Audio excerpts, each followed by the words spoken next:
नमस्कार मित्रांनो, माझं नाव सानिका आहे. वय 30 वर्ष.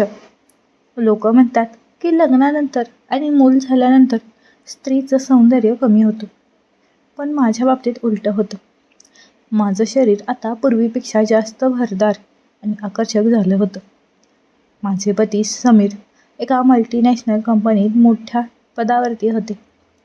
आमचं लग्न होऊन आता 8 वर्ष झाली होती, पण समीर अजूनही माझ्यावर जीवापाड प्रेम करायचे. पण नियतीला काहीतरी वेगळंच मान्य होतं. 2 महिन्यापूर्वी समीरच्या ऑफिसमधून येताना कारचा मोठा अपघात झाला. त्यांच्या पाठीचा कण्याला गंभीर दुखापत झाली. डॉक्टरांनी स्पष्ट सांगितलं होतं की त्यांना नीट उभं राहायला किमान 8 ते 10 महिने लागतील. समीर बेडवर खिळून होते. एक तरुण स्त्री म्हणून माझ्या मनातील इच्छा शांत होत नव्हत्या, पण समीरच्या तब्येतीमुळे मी स्वतःला आवर घालत होते. समीरची सेवा करण्यासाठी त्यांचा धाकटा भाऊ आर्यन गावाहून आला. आर्यन नुकताच 23 वर्षाचा झाला होता. जिममध्ये जाऊन कमावलेलं शरीर, उंचापुरा देह आणि डोळ्यात एक प्रकारची मस्ती. तो घरात आल्यावर सुरुवातीला मला थोडं दडपण आलं होतं, पण हळूहळू तो घराचा भाग झाला. तो समीरला अंघोळ घालण्यापासून ते त्यांना फिरवण्यापर्यंत सगळी मदत करू लागला. एके दिवशी दुपारी समीर औषधं घेऊन झोपले होते. बाहेर मुसळधार पाऊस पडत होता.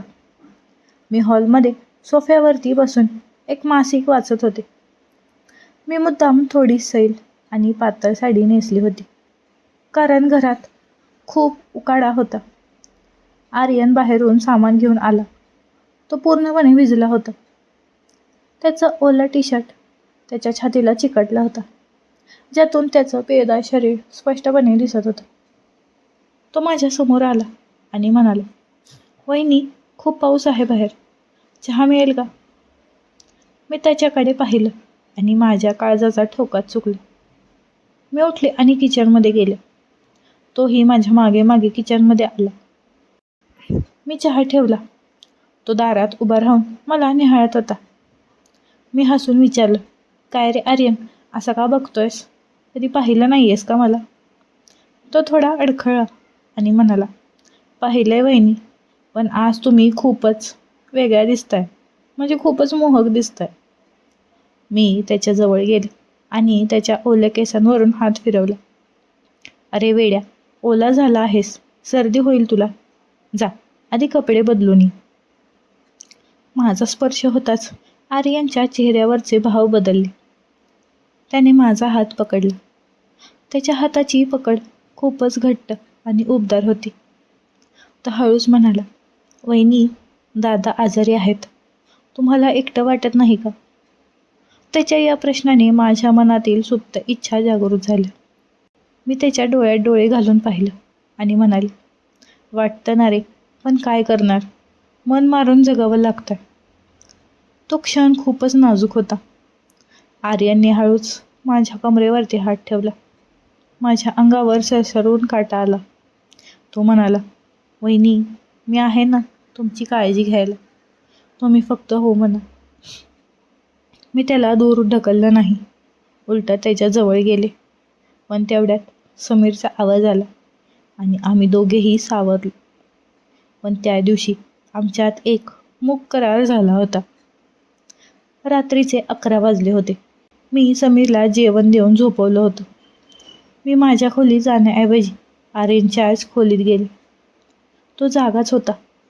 मोबाईलवर काहीतरी बघत होता. मी दार उघडलं आणि आत गेले. "झोपला नाहीस अजून?" मी त्याला विचारलं. तो उठून बसला. "वहिनी, मी तुमचीच वाट बघत होतो." मी त्याच्या बेडवर बसले. रात्रीच्या शांततेत फक्त आमचे श्वास ऐकू येत होते. मी आज मुद्दामून समीरचं ते निळं परफ्यूम लावलं होतं, जे त्यांना खूप आवडायचं. त्याने हळूच माझ्या खांद्यावरती डोकं ठेवलं आणि म्हणाला, "वहिनी, दादांना कधी ठीक व्हायचंय ते होईल, पण तोपर्यंत मला तुमचा आधार हवा आहे." मी त्याचे केस कुरवाळले. "आर्यन, हे चुकीचं आहे. तो तुझा मोठा भाऊ आहे."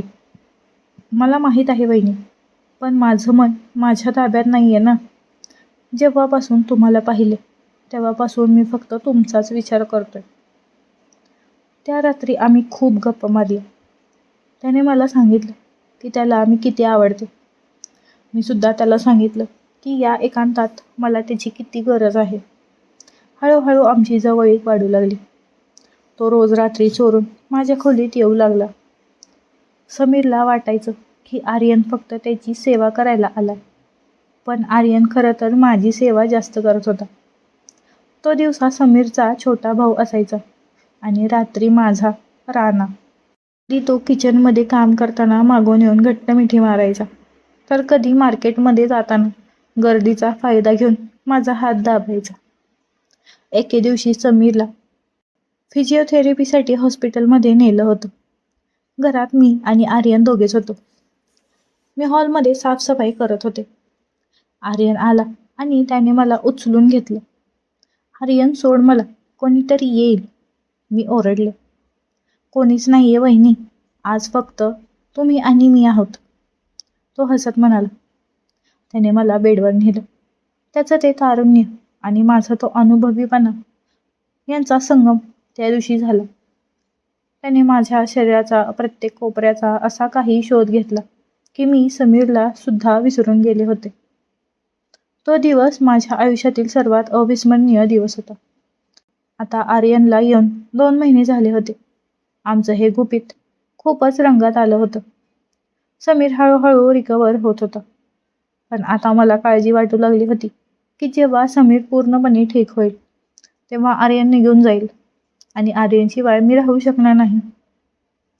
एके रात्री आर्यन म्हणाला, वहिनी, मी कधीच तुम्हाला सोडून जाणार नाही. दादा ठीक झाले तरी मी शहरातच नोकरी शोधेन आणि तुमच्या जवळच राहीन. हे ऐकून माझ्या जीवात जीव आला. आमचं हे मसालेदार नातं आता कायमचंच होणार होतं. तर मित्रांनो, ही होती सानिका आणि आर्यनची रसाळ कथा. तुम्हाला कसं काय वाटतं? सानिकाने जे केलं ते योग्य होतं का? की तिने समीरशी प्रतारणा केली? तुमच्या प्रतिक्रिया कमेंटमध्ये नक्की सांगा. आणि हो, कथेचा भाग 2 हवा असेल तर पार्ट 2 कमेंटमध्ये नक्की लिहा. मित्रांनो, मी पुढच्या भागात हे सांगणार आहे की जेव्हा समीरला हे सगळं कळलं तेव्हा काय झालं.